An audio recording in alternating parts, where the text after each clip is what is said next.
আমরা দেখলাম যে শেখ হাসিনা সরকার এসে সেই অ্যাকসেপ্ট ইসরায়েলটা তুলে নিয়ে ইসরায়েলের কাছ থেকে পেগাসাস সহ বিভিন্ন প্রযুক্তি নিয়ে এসেছিল। বাংলাদেশের স্বাধীনতা সংগ্রামের পরে বাংলাদেশের যে পাসপোর্ট, সেই পাসপোর্টের লেখা ছিল অ্যাকসেপ্ট ইসরায়েল, মানে বাংলাদেশ কিন্তু ইসরায়েলকে একটা রাষ্ট্র হিসেবে স্বীকৃতি দিয়েছিল না এবং ফিলিস্তিনের মুসলিমদের পক্ষে ছিল। আমরা দেখলাম যে শেখ হাসিনা সরকার এসে সেই অ্যাকসেপ্ট ইসরায়েলটা তুলে নিয়ে ইসরায়েলের কাছ থেকে পেগাসাস সহ বিভিন্ন প্রযুক্তি নিয়ে এসেছিল।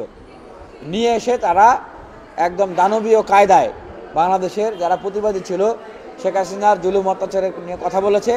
আমরা যারা ছিলাম আমাদের উপর অত্যাচার করেছে, নির্যাতন করেছে।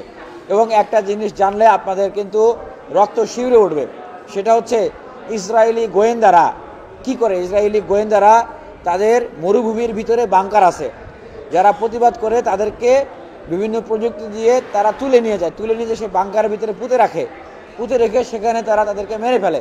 তো শেখ হাসিনাও কিন্তু সেই আইডিয়াটাকে কপি করে শেখ হাসিনাও কিন্তু আয়নাঘর বানিয়েছিল এবং বিভিন্ন জায়গায় এরকম গুপ্ত টর্চার সেট বানিয়েছিল, যেখানে মানুষকে নিয়ে গিয়ে টর্চার করতো, মারতো এবং তাদেরকে সেখানে মেরে ফেলতো, তাদের আর খোঁজ পাওয়া যেত না।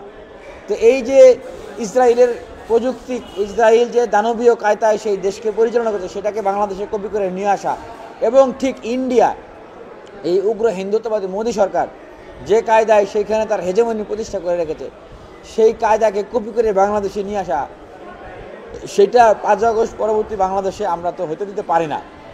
তো যে জিনিসটা আপনি বললেন যে বাংলাদেশের ধর্মপ্রাণ মুসলমান, পাশাপাশি বাংলাদেশের অধিকারকামী মানবিক বাংলাদেশের মানবিক মানুষ যারা, মানবাধিকারকামী মানুষ যারা, তারা কেউ ধর্মীয় দৃষ্টিকোণ থেকে, কেউ মানবতার দৃষ্টিকোণ থেকে কিন্তু এই ইসরায়েলের বিপক্ষে বাংলাদেশে প্রতিবাদ জানিয়েছে। আমরা দেখেছি যে মিজানুর রহমান আজহারি হুজুর সহ বাংলাদেশের সর্বোচ্চ রাজনৈতিক নেতৃবৃন্দরা সহ বিশাল একটা সমাবেশ হয়েছিল সোহরাওয়ার্দী উদ্যানে।